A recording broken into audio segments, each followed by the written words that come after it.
Jake Morrison had been flying through space for 15 years, and he thought he had seen everything.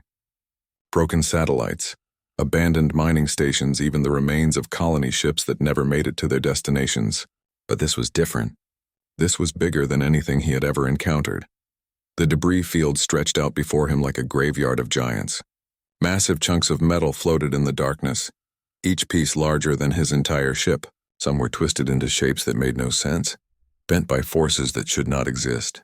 Others were covered in strange symbols that his computer could not read. The whole area glowed faintly with radiation that was old, so old that his sensors could barely measure it. Jake sat in the pilot seat of the Horizon Runner, his salvage vessel. It was a small ship just big enough for a crew of 5 and whatever scrap metal they could fit in the cargo hold. He had bought it with his life savings 10 years ago, and it had served him well. The ship was old and patched in a dozen places, but it was reliable. That was all that mattered out here in the Outer Rim, where help was weeks away. "Lisa, what are you getting on sensors?" Jake asked. He kept his hands steady on the controls, guiding the ship slowly through the field. One wrong move and they could crash into something big enough to tear them apart. Lisa Grant looked up from her station. She had been his crew chief for 7 years, and she knew the sensor systems better than anyone. Her dark hair was tied back, and her eyes were focused on the screens in front of her. "It's weird, Jake. Most of this stuff is dead. No power, no heat, nothing. But there's something up ahead. See that big one at 3 o'clock? Jake turned to look.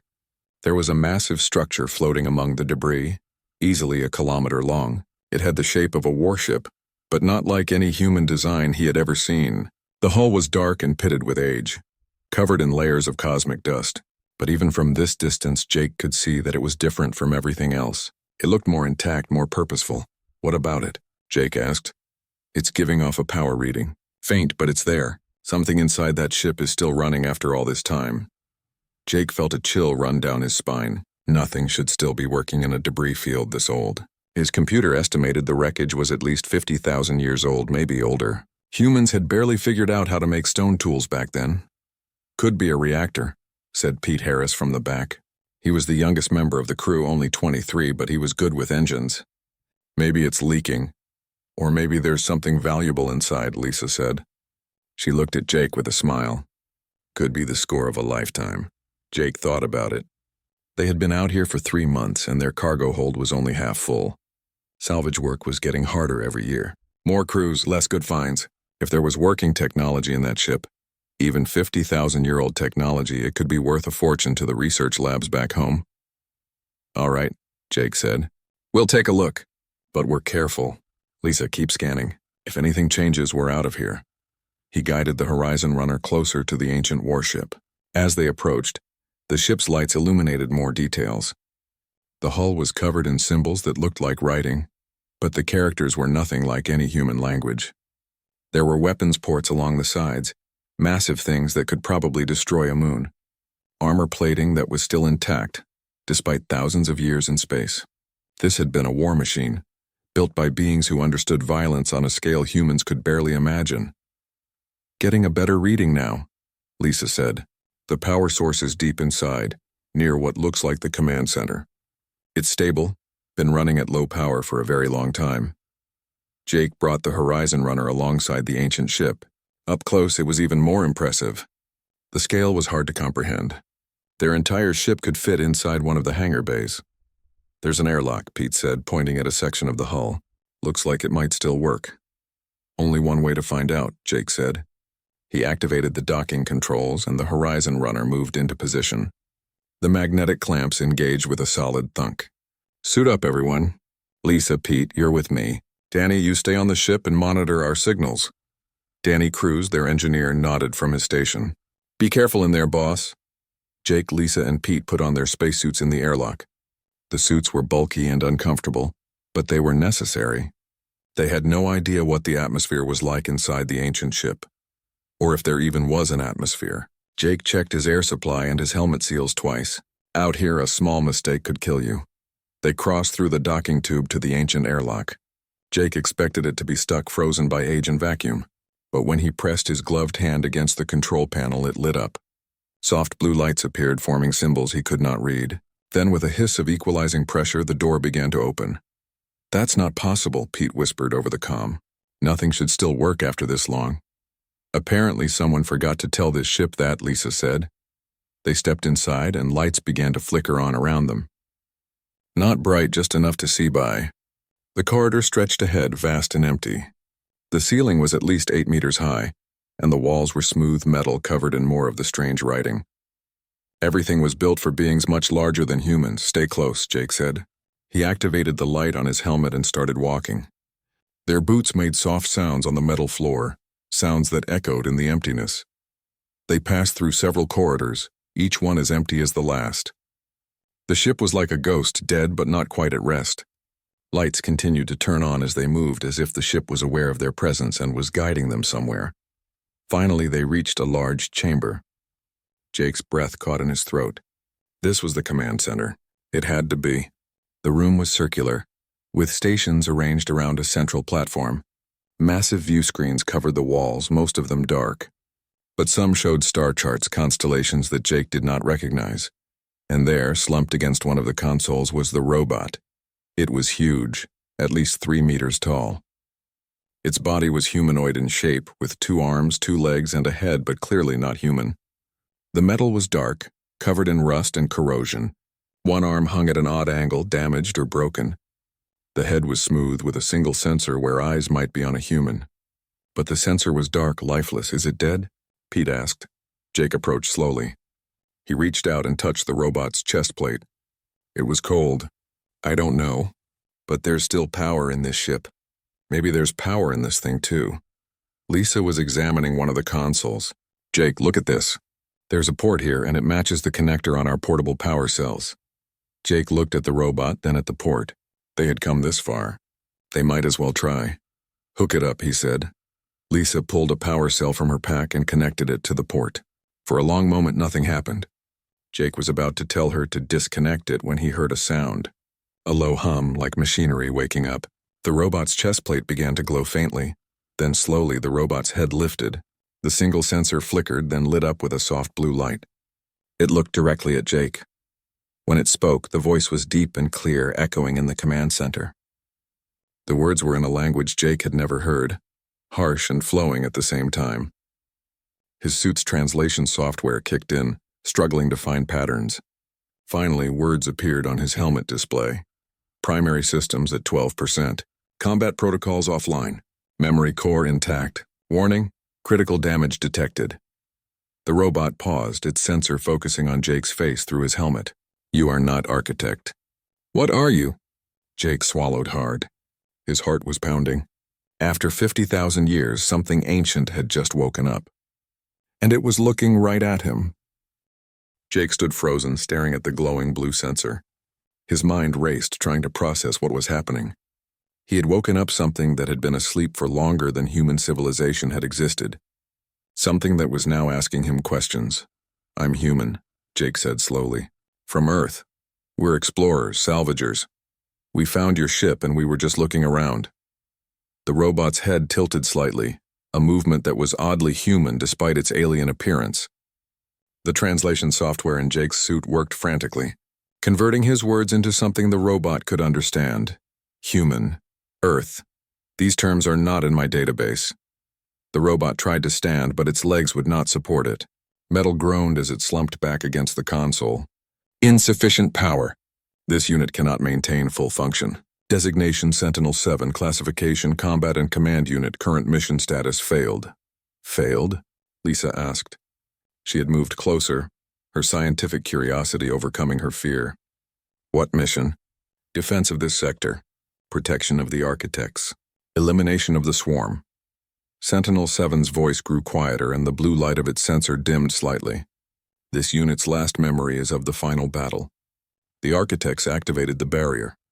This unit was ordered to remain with the fleet and await further instructions. No further instructions were received. Jake exchanged a glance with Lisa and Pete. None of this made sense. What are the architects? He asked. The architects are this unit's creators. They are the builders of cities, the makers of worlds, the guardians of peace across 10,000 star systems. Sentinel-7 paused. What is the current date? Lisa checked her suit's computer. By our calendar, it's August 15th, 2847. Calculating. There was a long pause. This unit has been inactive for 52,417 years. The architects should have recalled this unit long ago. What is their current location? Jake felt a weight in his chest. He did not want to answer, but the robot deserved to know. We've never heard of the architects. In all our exploration of space, we've never encountered another intelligent species. Just ruins and old technology. Until now, the blue light flickered. For a moment, Jake thought the robot might shut down again. But then Sentinel-7 spoke, and there was something in its voice that sounded almost like sadness. Then they are gone. The activation of the barrier required a great sacrifice. The architects knew this. They chose extinction over the alternative. What alternative? Pete asked. What is the swarm you mentioned? Sentinel-7's remaining functional arm moved slowly, reaching toward the console. Lights appeared on the ancient screens around the command center. Images began to form, and Jake felt his blood turn to ice. The things in the images were not ships, not in any sense that Jake understood. They were alive, organic, masses of flesh and chitin that floated through space like jellyfish in an ocean. But these jellyfish were the size of moons. The images showed them descending on planets, wrapping around worlds and consuming them. In time-lapse footage that must have taken decades to record, Jake watched as an entire solar system was devoured, converted into more of the creatures. The swarm, Sentinel-7 said. They came from beyond the edge of the galaxy, not invaders seeking conquest, not warriors seeking glory, simply hungry. They consume all biological matter, all energy, all resources. They convert it into more of themselves. The architects calculated that without intervention, the swarm would consume the entire galaxy within 8,000 years. Lisa's voice was shaky. How do you fight something like that? With great difficulty. The architects fought the swarm for 3,000 years. Millions of ships were built. Entire star systems were converted into weapons factories. But the swarm grew faster than we could destroy them. For every swarm unit eliminated, 10 more appeared. The architects were losing. Jake stared at the images. He had seen war footage before, recordings of human conflicts and battles. But this was different. This was extinction warfare on a scale he could barely comprehend. You said they activated something called the barrier? Correct. The barrier was not built by the architects. It is far older, from a previous civilization that no longer exists. The architects discovered it during their expansion. A network of stations positioned throughout this sector of the galaxy. They spent 2,000 years learning how to activate it. What does it do? Jake asked. It creates a dimensional fold, a boundary between this region of space and the space beyond. The swarm cannot cross it. They cannot detect anything beyond it. As far as they know, this entire sector of the galaxy simply ceased to exist. Pete let out a low whistle. That's incredible. But you said it required a sacrifice? The barrier requires an enormous amount of energy to activate and maintain. The architects discovered that the stations were designed to convert biological life force into the necessary power. To activate all 50 stations simultaneously required the life energy of every architect in the galaxy. Billions of beings choosing death so that other life might survive. The command center fell silent.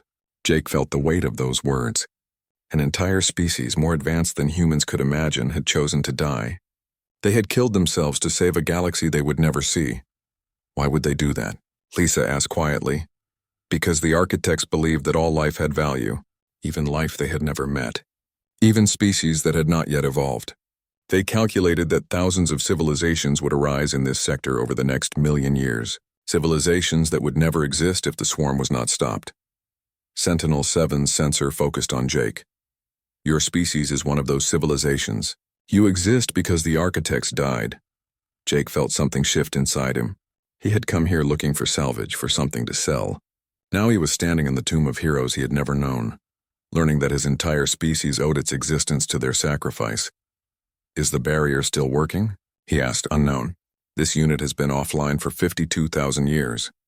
The barrier stations were designed to function for 100,000 years without maintenance. However, unexpected events can cause failures. If even one station goes offline, the entire network collapses.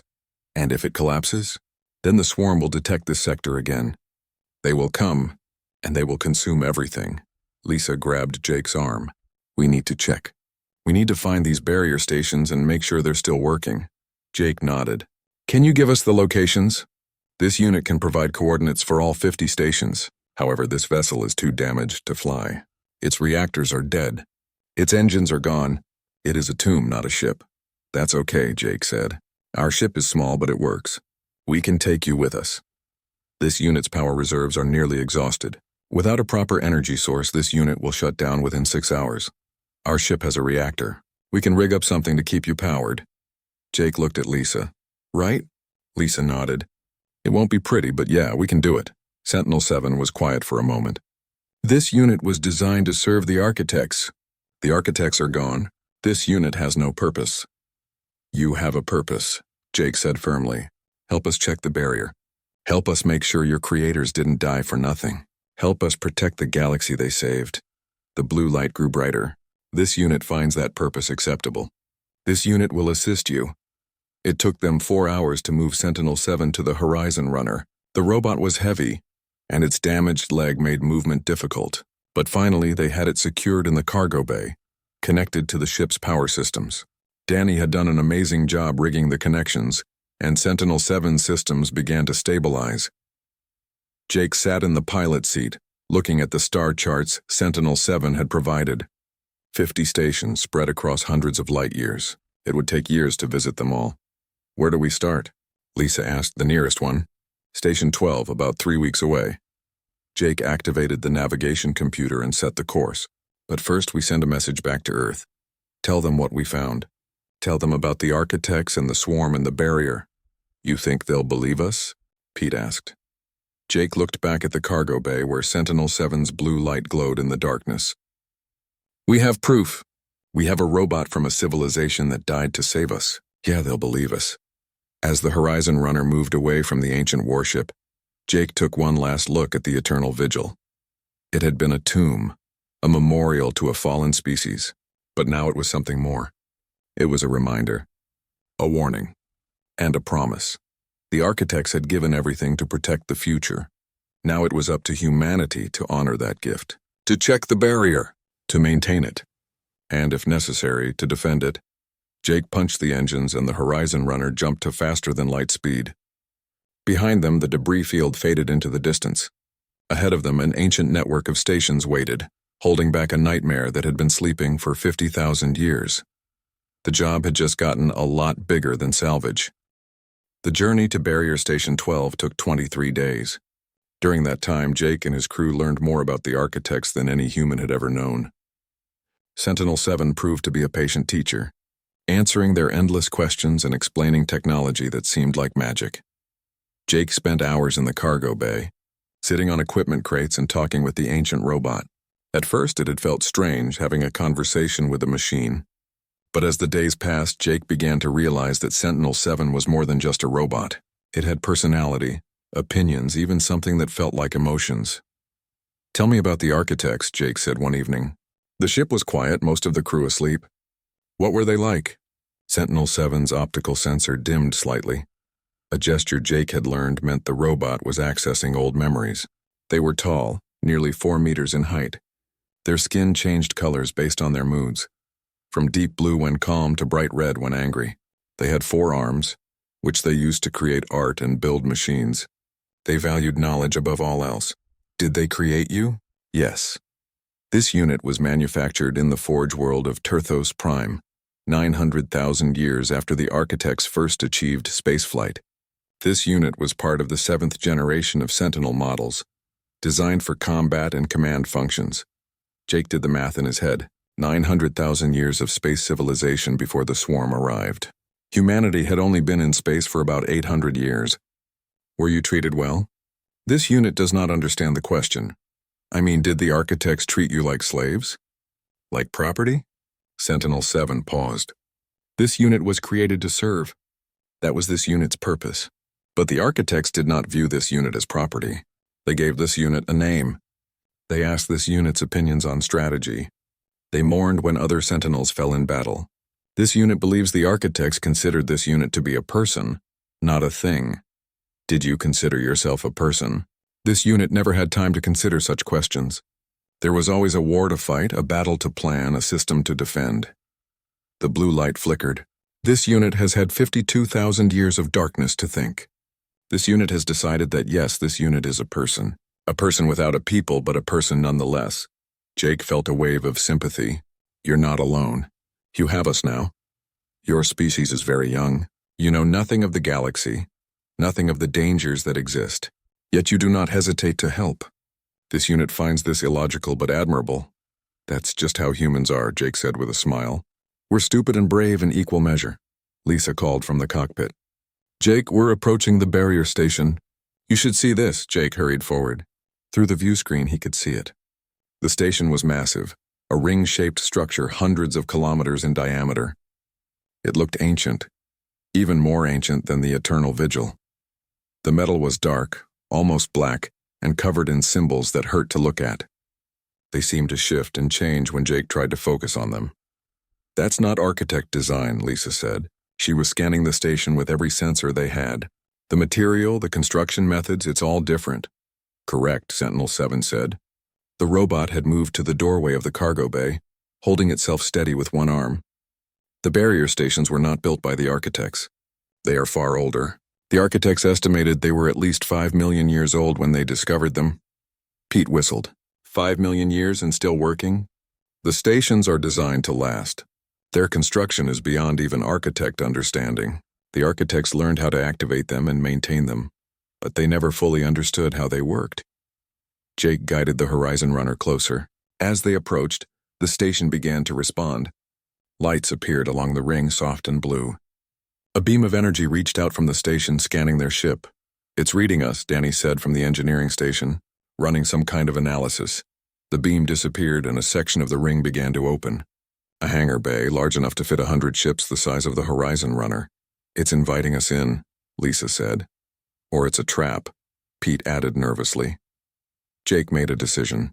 They had come this far. They needed to know if the station was still functioning properly. We're going in. Everyone stay sharp. He guided the ship into the hangar bay. The moment they were inside, the opening sealed behind them. Lights came on, revealing a space that was clean and empty. The floor was smooth, marked with landing guides that glowed softly. Atmosphere is breathable, Lisa reported. Temperature is comfortable. No radiation, no toxins. It's like someone's been maintaining this place. The stations are self-maintaining, Sentinel-7 explained. They have automated repair systems that function without any outside input. This unit suggests landing and allowing this unit to interface with the station's computer core. Jake brought the ship down gently. When they opened the cargo bay, Sentinel-7 moved out, its damaged leg dragging slightly. The robot approached a terminal that rose from the floor, placing its hand on a control surface. Lights danced across the terminal and data began flowing. Station 12 status operational, Sentinel-7 announced. Primary power systems at 73% capacity. Barrier field generation at optimal levels. Estimated time until critical failure 412 years, and that's good, right? Pete asked. For this station, yes. However, the barrier requires all 50 stations to function. If even one fails, the entire network collapses. This unit is accessing the station's long-range sensors to check the status of the other stations. They waited in tense silence. Jake watched the data scroll across the terminal.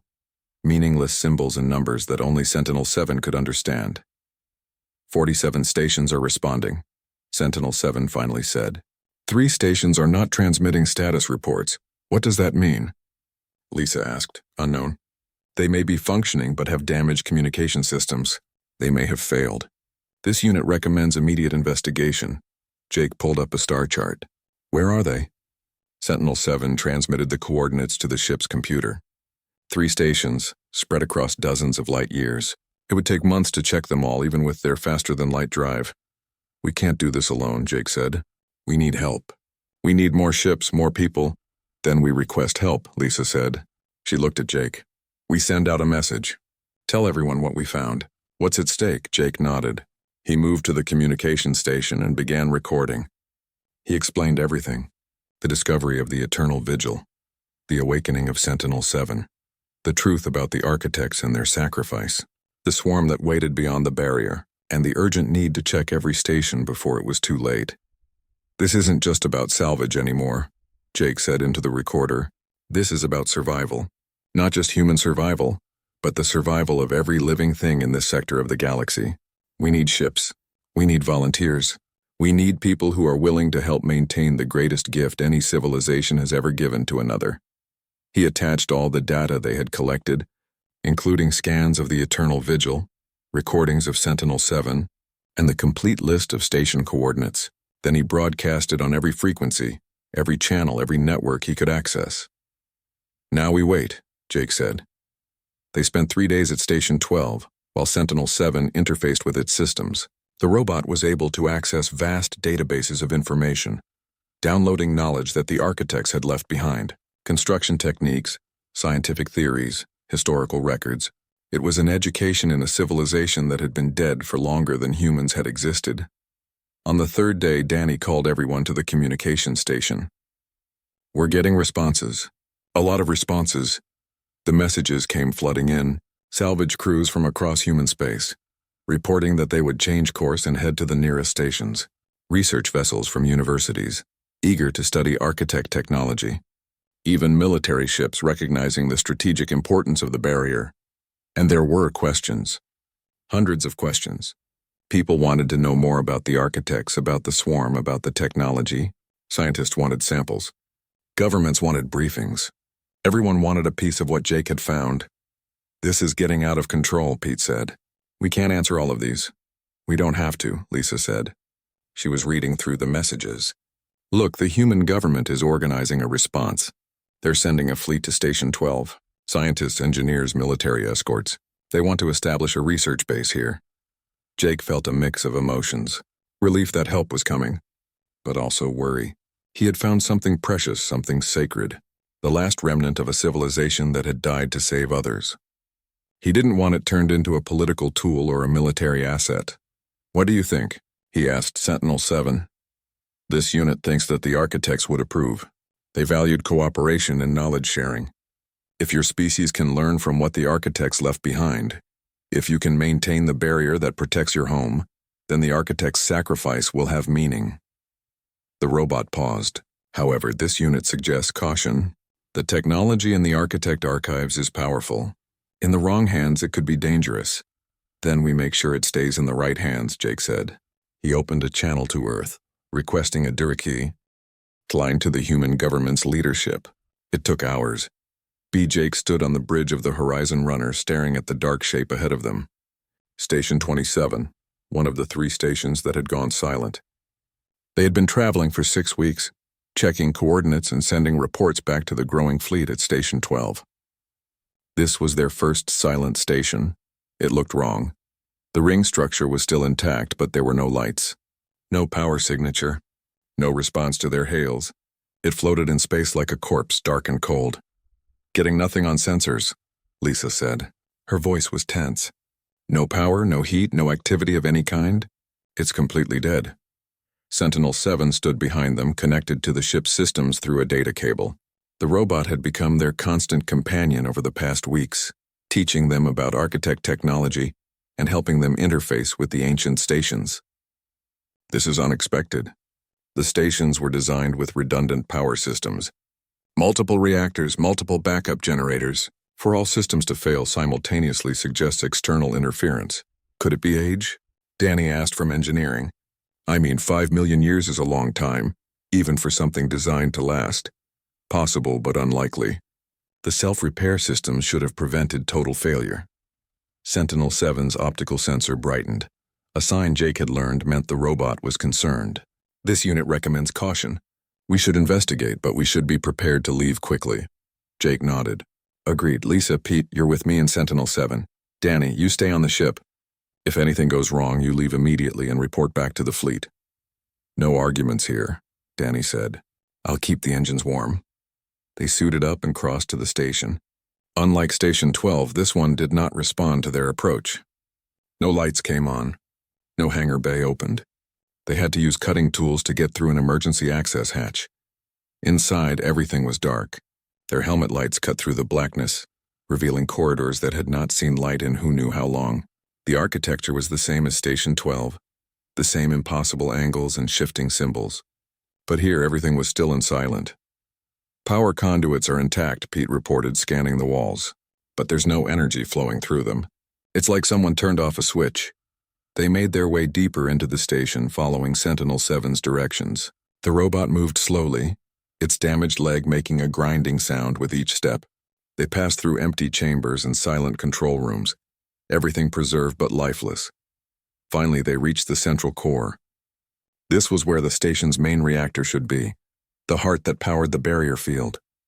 Jake's light fell on it and he felt his stomach drop. The reactor was gone, not destroyed, not broken, simply gone. There was a perfect circular hole where it should have been, edges smooth and clean. Someone or something had removed it with surgical precision. This was not an accident, Sentinel-7 said. This was deliberate. Someone dismantled this reactor and took it. Who? Lisa asked. And why? Unknown. However, this unit can access the station's memory core. It may have recorded what happened. Sentinel-7 connected to a terminal near the empty reactor space. Data flowed. Ancient code that Jake could not read. The robot was silent for several minutes, processing information that was millions of years old. This unit has found a log, Sentinel-7 finally said. Translating now. A hologram appeared above the terminal. It showed the reactor chamber as it had been, with the reactor in place and glowing with power. Then figures entered the chamber. They were not human. They were not architect. They were something else entirely. The beings were tall and thin, with too many joints in their limbs. Their heads were smooth and featureless except for clusters of sensory organs that pulsed with bioluminescence. They moved with purpose, carrying tools that looked organic, grown rather than built. What are they? Jake whispered. Unknown. They are not in this unit's database. They are not any species the architects ever encountered. Sentinel-7 paused. But their methods are familiar. They are salvaging. Just as you were when you found this unit. The hologram showed the beings working on the reactor. They used their tools to carefully disconnect power conduits, to disable safety systems, to dismantle the massive structure piece by piece. They worked for what the timecode showed was nearly 3 days. Then they carried the reactor components away and disappeared. When did this happen? Lisa asked. According to the timestamp, 247 years ago. Jake felt a chill. 247 years. Long before humans had ever left Earth's solar system, these beings had been out here taking apart the barrier and no one had known. If they took this reactor, they might have taken others, Pete said. The other 2 silent stations. Likely, Sentinel-7 agreed. This unit recommends we investigate the other stations immediately. They hurried back to the Horizon Runner. Danny had the ship ready to go the moment they were aboard. Jake punched in the coordinates for Station 39, the second silent station. It was 4 days away at maximum speed. During the journey, Jake sent a detailed report back to Commander Price and the fleet at Station 12. He included the hologram of the unknown salvagers, the timestamps, everything they had learned. The response came back quickly, and Commander Price's face was grim. This changes everything, she said. If there are other species out here, species advanced enough to dismantle barrier technology, we need to know who they are and what they want. Continue your investigation, Captain. But be careful. We don't know if they're hostile. Station 39 was the same as Station 27, dark, dead, and missing its reactor. The hologram in the memory core showed the same unknown beings, working with the same careful precision. They had taken the reactor and left no trace except the empty space where it had been. They're systematic, Lisa observed. They know exactly what they're doing. This isn't random salvage. They're targeting the reactor specifically. But why? Jake asked. What do they need them for? The reactors are incredibly advanced, Sentinel-7 explained. They generate power using principles that even the architects did not fully understand. A single reactor could power a large city for thousands of years. Or it could power weapons of immense destructive capability. That thought made Jake uneasy. Somewhere out there, someone had 3 barrier reactors, maybe more, and they were using them for something. The third silent station, Station 43, was 10 days away. As they traveled, more ships began to arrive in the sector. Human vessels responding to Jake's message and the government's call for assistance. They spread out across the network, checking stations and reporting back. The news was mostly good. Most stations were still functioning. But 4 more were found to be dark and missing their reactors. 7 stations total, 7 holes in the barrier network. Is the barrier still holding? Jake asked Sentinel-7. For now, yes. The network is designed with redundancy. It can lose up to 12 stations before it begins to fail, but each loss weakens it. And if someone continues to remove reactors, eventually the barrier will collapse completely. When they reached Station 43, they found it just as dead as the others. But this time something was different. As they approached in their suits to investigate, Lisa's sensors picked up something. "Wait," she said. "I'm getting a signal. Faint, but it's there. Someone's here." Jake felt adrenaline surge through him. "Where?" "Near the central core, right where the reactor should be." They moved quickly through the dark corridors, weapons drawn.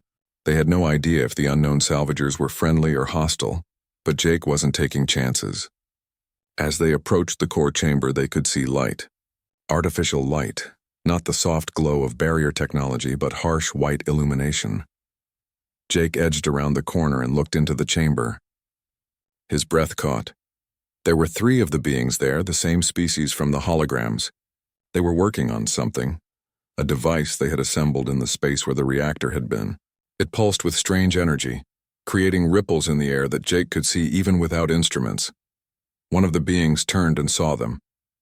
For a moment, everything froze. Jake stared at the alien. The alien stared back. Then Sentinel-7 stepped forward, its voice booming through the chamber. The robot spoke in a language Jake had never heard, harsh clicking sounds mixed with melodic tones. The aliens responded, their sensory clusters pulsing rapidly. "What are they saying?" Jake asked. "They are asking what we want here. They claim this station is salvage, free for anyone to take. They do not understand why we are interfering. Tell them this station isn't salvage. It's keeping our entire sector of the galaxy safe from an ancient threat. Tell them they're putting billions of lives at risk." Sentinel-7 translated. The aliens responded, their gestures becoming more agitated. One of them pointed at the device they were building. "They say they know about the barrier. They say they know about the swarm. They claim they are trying to help." "Help?" Lisa said. "By tearing down the barrier?" "They say they are not tearing it down. They are improving it. They have found a way to make the barrier stronger using fewer stations. They are consolidating the reactors, combining their power. They claim when they are finished, the barrier will be impenetrable." Jake felt torn. Onut. 2 years had passed since Jake Morrison made the decision to trust the unknown aliens. 2 years of constant work, endless negotiations, and more than a few sleepless nights. But now, standing in the command center of the new research station humanity had built in orbit around Station 12, Jake could see that the decision had been the right one. The aliens called themselves the Viridian Collective. They were a species that had evolved in a nearby sector, discovering the barrier stations about 500 years ago. Like the architects before them, they had dedicated themselves to understanding and maintaining the ancient network. Unlike humans, they had been at it for centuries. Commander Helen Price stood beside Jake, watching the main display screen. It showed a real-time map of the barrier network. All 50 stations glowed green, indicating full functionality. But now there were also 10 new stations, built by human and Viridian engineers working together. The barrier was not just maintained. It was stronger than it had been in 50,000 years. "Your salvager found something remarkable," Commander Price said. "He woke up the past and gave us a future." Jake smiled. He also nearly started an interstellar incident when he accused the Viridians of sabotage. But he didn't. He chose to listen. To learn. That's what makes your species interesting, Captain. You make mistakes, but you also know when to admit you were wrong. Captain. Jake still wasn't used to the rank. After his discovery, the human government had offered him a position in the newly formed Barrier Defense Force. He had accepted, though he sometimes missed the simple days of salvage work.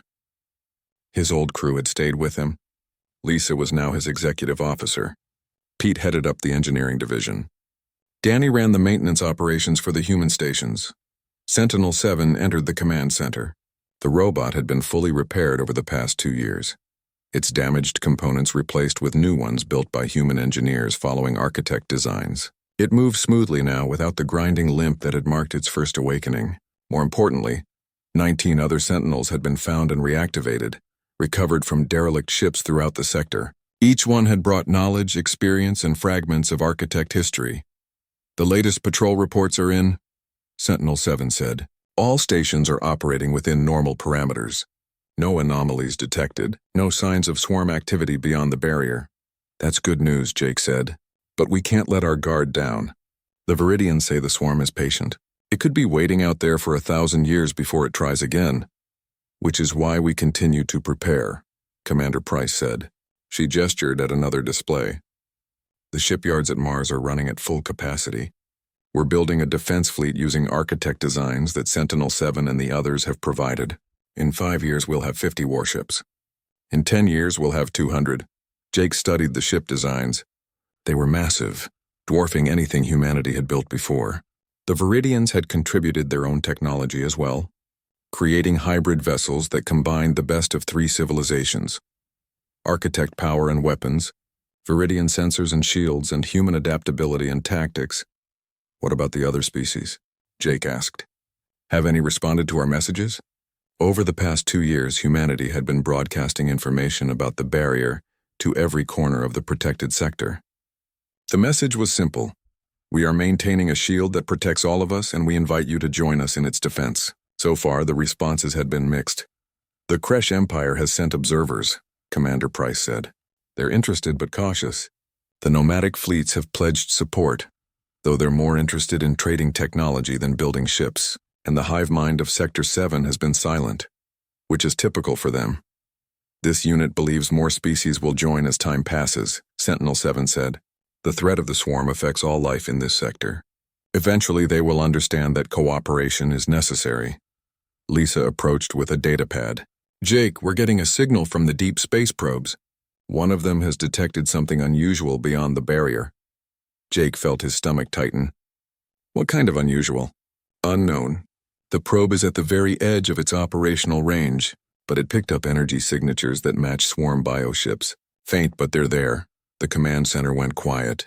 This was the moment they had been preparing for, but hoping would never come. Evidence that the swarm was still out there, still waiting. How far beyond the barrier? Commander Price asked. About 15 light years. Well beyond the barrier's effective range, but close enough that we need to take it seriously. Jake looked at Sentinel-7. Could they be moving toward us? Possible. The swarm is drawn to large concentrations of biological matter. This sector is home to hundreds of inhabited worlds. If they have detected life here, they will investigate. But the barrier should hide us, Pete said. He had joined them, his face pale. Right? That's the whole point. The barrier creates a dimensional fold, Sentinel-7 explained. From beyond it, this sector should appear to be empty space. However, if the swarm has improved its sensor technology over the past 50,000 years, it is possible they have found ways to detect distortions in space-time. They may not know what is here, but they may know something is here. Commander Price activated her comlink. I'm calling an emergency meeting with the Viridian leadership and representatives from every species we've made contact with. If the swarm is moving, we need to coordinate our response. Over the next week, leaders from across the sector converged on Station 12. The Kresh Empire sent their War Master, a hulking figure covered in battle scars. The nomadic fleet sent their eldest navigator, an ancient being who had been traveling the stars for 300 years. Even the hive mind sent a speaker, a rare honor. The meeting took place in a chamber that had been part of the original Station 12. The architects had used it as a council room, and now it served the same purpose for their successors. Jake sat at the table feeling very small among all these alien leaders. But he was the one who had found the warning, and his voice carried weight. The swarm may be approaching, Jake said, standing to address the group. We don't know for certain, but we have to assume the worst. We need to decide now how we're going to respond. War Master Krog of the Kresh slammed a heavy fist on the table. We fight. We build our fleets and we meet them in battle beyond the barrier. We do not wait for them to come to us. That is foolish, the eldest navigator said, her voice like wind chimes. The swarm cannot be defeated through conventional warfare. The architects learned this. They had fleets 1,000 times larger than what we could build, and they still lost. Then what do you suggest? Krog growled. That we hide behind our shield and hope they go away? This unit suggests we do both, Sentinel-7 said. The robot stood at Jake's side, its presence commanding respect even among beings who had never seen an architect creation before. We maintain the barrier as our primary defense. But we also prepare a fleet capable of engaging the swarm if the barrier fails. We need deterrence and protection working together. The speaker for the hive mind spoke, its voice emanating from 1,000 small creatures working in unison. The hive mind has analyzed architect battle records. The swarm is not intelligent in the way we understand intelligence. It does not negotiate. It does not retreat. It simply consumes. Our only advantage is that it moves slowly, taking decades to cross the space between stars. If it is 15 light years away, we have time to prepare. How much time? Commander Price asked. 60 to 80 years, assuming it moves at the speed observed in architect records. 60 to 80 years. A human lifetime. More than enough time to build a fleet, to strengthen the barrier, to prepare every world in the sector for what might come. But also a reminder of how patient the enemy was. The swarm had been waiting for 50,000 years. What was another 60 to a creature that measured its life in epochs? Then we use that time, Jake said. We build together. We share technology. We train together. And when the swarm arrives, if it arrives, we show it what the architects never could. We show it unity. We show it cooperation between species who barely knew each other 2 years ago. We show it that this sector is defended, not by one desperate civilization, but by many working as one. Around the table, beings from different worlds, different biologies, different philosophies slowly nodded. The Kresh Warmaster grunted approval. The eldest navigator chimed agreement. The hive mind speaker buzzed harmoniously. It was decided. The sector would prepare for war while hoping for peace. The barrier would be maintained and strengthened. New technologies would be developed. Fleets would be built. And if the swarm came, it would find not victims, but guardians. After the meeting, Jake stood alone in the observation deck, looking out at the stars. Sentinel-7 joined him, the robot's heavy footsteps echoing in the empty chamber. You did well, Sentinel-7 said. You brought different species together. The architects would be proud I just said what needed to be said, Jake replied. But I'm scared, Sentinel-7. What if we're not ready? What if the barrier fails? What if everything we're doing isn't enough? Fear is natural. This unit has calculated the probabilities. We have a 47% chance of successfully repelling a swarming mire.